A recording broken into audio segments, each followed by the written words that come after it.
So the idea that somebody is a monster is convenient, but it's very rarely the case that somebody is purely evil. Haing Ngor was killed because he appeared in the film The Killing Field. I think the UN were genuinely very arrogant, believing they were coming in with a clean slate. There's an enduring conspiracy theory about the murder of Haing Ngor. Many believe that the Khmer Rouge leader Pol Pot had him killed. That suggests that Pol Pot's power stretched from the jungles of Cambodia to the streets of Los Angeles. It's an idea I find wildly implausible, and so do my friends and colleagues who know 1990s Cambodia as well as I do.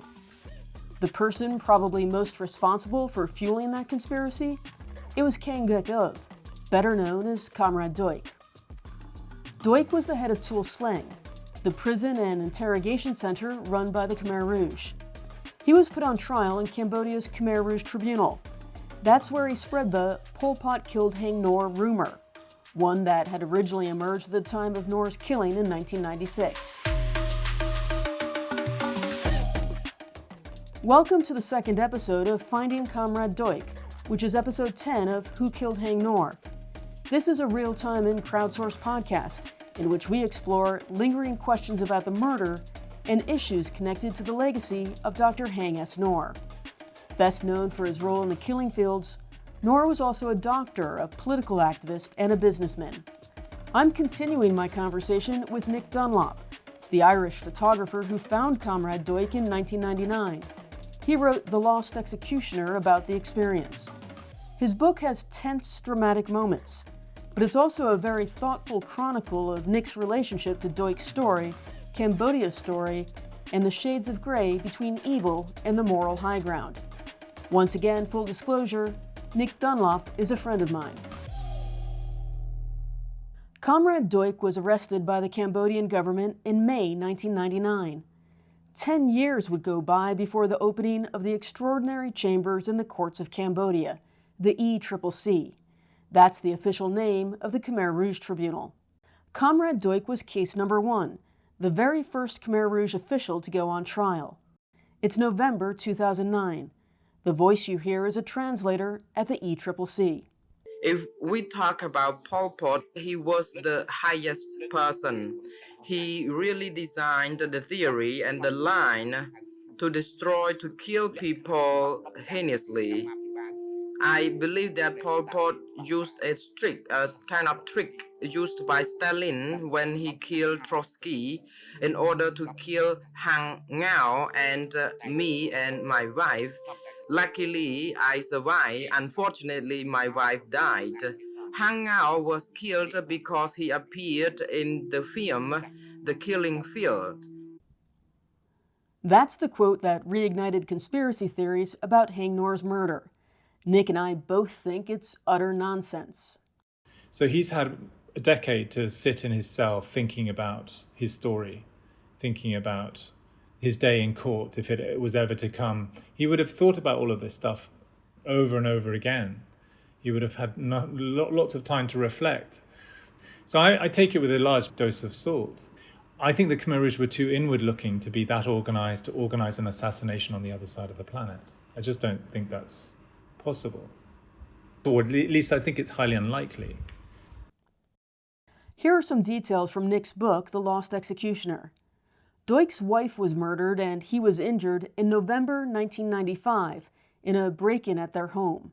He referenced that in his testimony. Duch suspected rivals from within the Khmer Rouge. Just 3 months later, in February 1996, Haing Ngor was murdered. To me, the timing says it all. Duch was probably conflating his personal loss of his wife, allegedly by the Khmer Rouge, with the extended Cambodian community's shared loss of Haing Ngor. He was essentially saying, the Khmer Rouge traumatized me the same way they traumatized you. Clearly, Ngor's murder triggered unresolved trauma for Cambodians around the world. It's an issue I'm going into in the next episode of this podcast. Duch's belief may have been genuine, born of his grief. It could have also been strategy. Possibly it's about Duch positioning himself closer to the likes of Haing Ngor, who was clearly probably one of the most famous Cambodians after Sihanouk. So it was very much for a Western audience. And remember, he was very aware of his audience in court. So I think that's very important. If you look through a political lens, this notion that Pol Pot killed Haing Ngor because he starred in the killing fields and that made the Khmer Rouge look bad, that makes zero sense. You have to consider everything that happened in the 12 years between 1984, when the movie came out, and Ngor's murder in 1996. I've put a timeline of this on the webpage, so I'm going to make this quick. The Berlin Wall fell in 1989, and soon the Soviet Union dissolved. Cambodia was no longer a proxy battlefield for the great powers, and funding for the Khmer Rouge dried up. Cambodia's 4 warring factions, including the Khmer Rouge, signed a peace deal in 1991, which brought a massive United Nations peacekeeping mission into Cambodia, the largest humanitarian intervention in history at that point. The Khmer Rouge later withdrew from that peace plan. That was a dumb move because the UN elections were a massive success. A new government was formed, thousands of Khmer Rouge foot soldiers defected to the government, hundreds of thousands of refugees came home, all while the Khmer Rouge leadership had sidelined themselves. They're sitting in the jungle, and Cambodia is opening up and getting all this investment, and Pol Pot is shaking his fist at the sky saying, you know what, this is all the fault of that damn actor. That just doesn't make any sense to me. I agree, absolutely. If that was under the orders of Pol Pot, you'd wonder, well, why? I mean, of all the Cambodians, why would you go to the great lengths to have somebody assassinated in the United States? To what end? To what purpose? After Duch's testimony, the U.S. State Department responded by reiterating what it said in 1996. They saw no political connection to Ngor's murder. 2 last points I'll make about Duch's quote.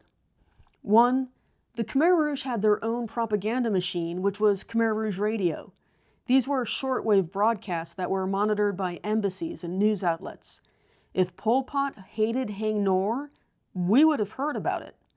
I don't have all the records, but most of the time Khmer Rouge Radio was blasting Hun Sen. 2, as we learned in episode 7, Haing Ngor traveled to Cambodia on a regular basis for his humanitarian work and his business interests throughout 1994 and 95.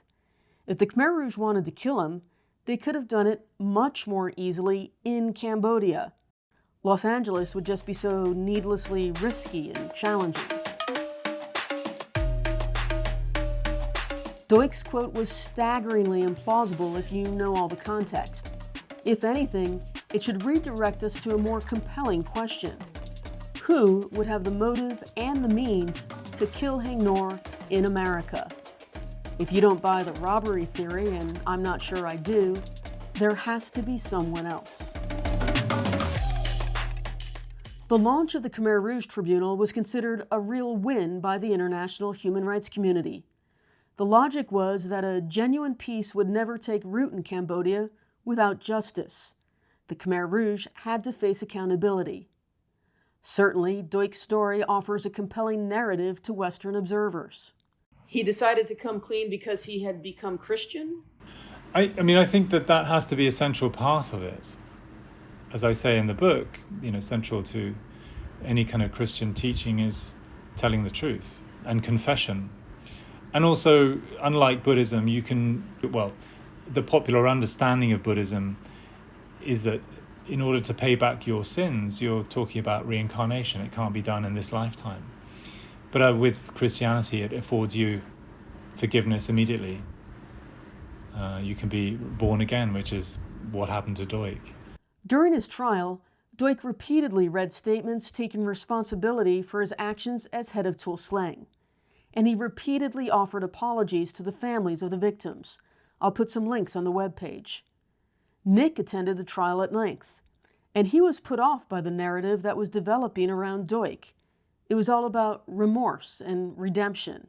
Here's this exotic creature, this killer, sadistic killer, who appears to have done a complete volte-face, owned up to his crimes, confessed, expressed remorse, and sought forgiveness. I thought, how compelling a story is that? But I think it's about, again, what I think a lot of journalists, I don't know how you feel, MP, but I feel that very often we journalists, we tend to impose our own narratives on stories. We tell our stories back to us without really engaging with realities that are radically different to our own. After all, a story arc about redemption comes from looking at Duch's past through a Christian lens, or at least a Western lens soaked in Christianity. Cambodians, Nic observed, just wanted to know what happened to their loved ones. I mean, I remember feeling rather disgusted with myself because I became preoccupied about whether, like most of the foreigners, I think, we became preoccupied with whether his remorse was genuine.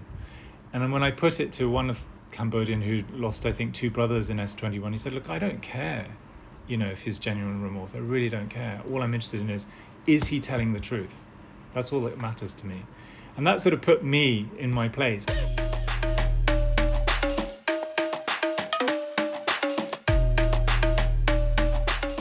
As virtually anyone who followed the Khmer Rouge Tribunal, the ECCC, will tell you, it was massively flawed. It was a hybrid tribunal with both Cambodian and international judges that took place in Phnom Penh. Hun Sen played non-stop political games to undermine it. Besides Duch, it only reached verdicts against 2 of the most senior Khmer Rouge leaders. I haven't gone into these names, but they are Khieu Samphan and Nun Chea. By 2009, they were geriatric old men. As with Duch, they eventually got life in prison.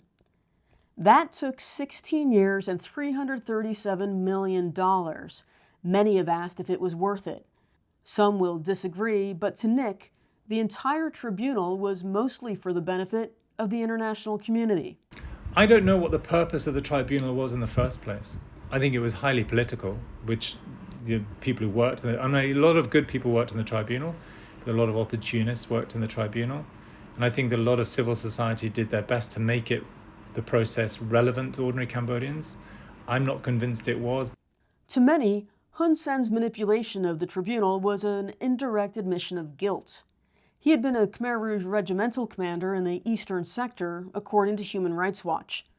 Clearly, he wouldn't want any Khmer Rouge to take the stand and point a finger at him. Nic makes no apologies for Hun Sen, but Nic is a guy who thinks a lot about narratives.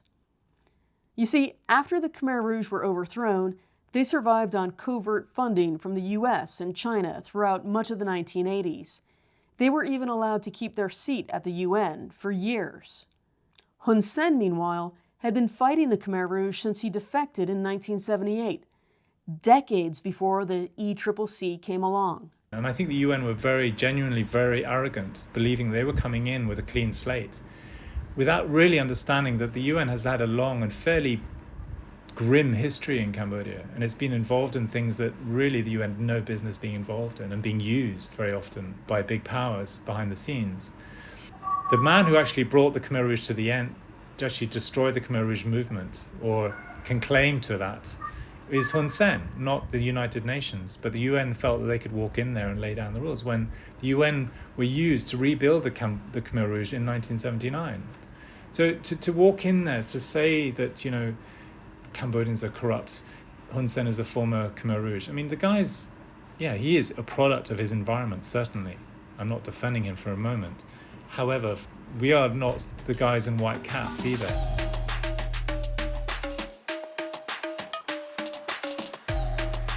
It had been 10 years since they'd seen each other, but Comrade Duch clearly remembered Nic.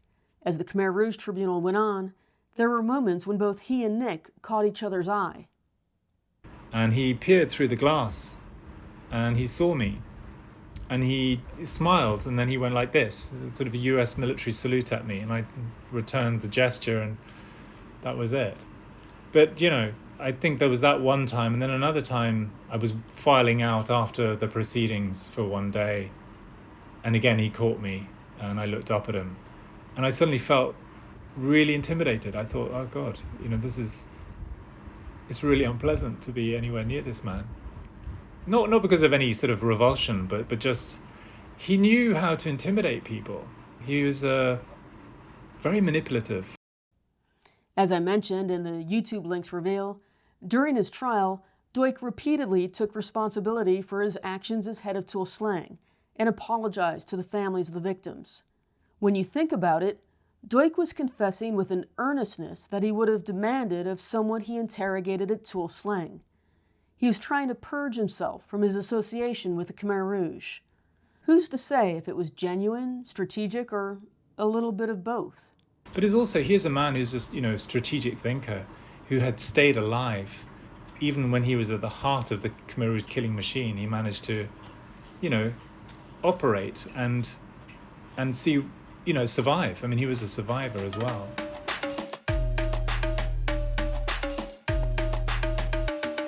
Nic is still based in Bangkok. He doesn't go back to Cambodia much, partly because it's being so badly overdeveloped by the Chinese, and partly because that chapter of his life has simply run its course. One thing that's hard to wrap your head around: so many Khmer Rouge joined the revolution because it was meant to be about liberation. They were infatuated by the idea that abolishing capitalism would, in modern terms, elevate human rights. So the idea that somebody is a monster is convenient, but it's very rarely the case that somebody is purely evil. Comrade Duch had deeply internalized the revolution. He was the top executioner for the Khmer Rouge. To him, the violence served a higher purpose. To most of us, killing the people in order to save the people is absurd. It's sociopathic. But Nic found himself constantly reminded in his years following Comrade Duch that the Khmer Rouge were just people. This journey isn't about getting closer to them, but realizing they're actually much closer to us, and that they are us. Given the wrong set of circumstances, in times of great extremity, we all have the capacity to carry out horrific acts, with varying degrees, of course. But I think that's the ultimate recognition, really, is to understand that Duch was a man.